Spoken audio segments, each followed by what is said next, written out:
My first question is, now that we have a majority in the House supporting the Armenian Genocide resolution, where do we go from here? Well, we've got to go to committee.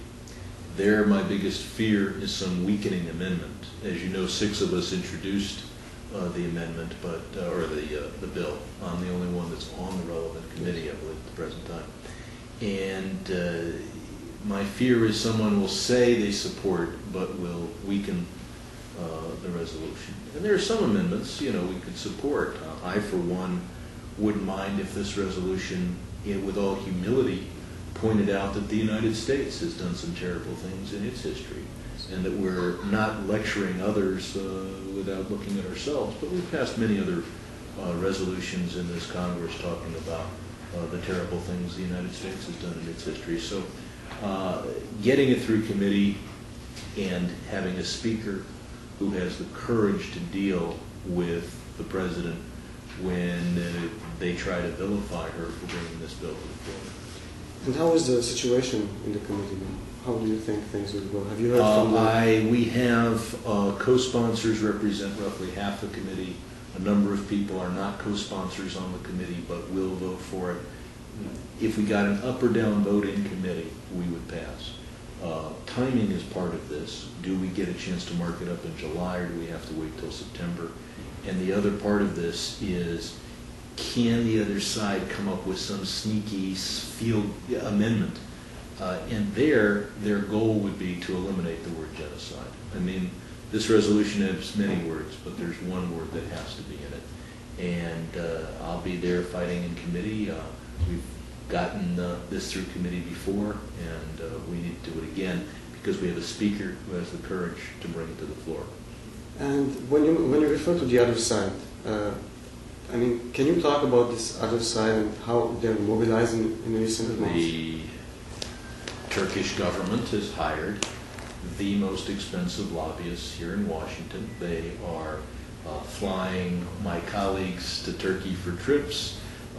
They are making a variety of claims as to how this would affect U.S.-Turkish relations. They fail to talk about how they reacted to France. The French Parliament adopted a similar resolution, and French exports to Turkey almost tripled since then. So we're up against 2 of the most powerful former members of Congress who have been hired for some of the largest fees. And, I mean, looking at the current situation, do you think, I mean, Nancy Pelosi has always been a supporter of the genocide resolution, but do you think the other side and pressures will, I mean, what are the chances of having the resolution put on the floor? Pelosi is dedicated, and I think she'll stand up, but the community has to remember that the attack will come from the White House, and that attack will be to question the dedication of all of us to the national security of America. They will say, aha, you're hurting our troops in Iraq,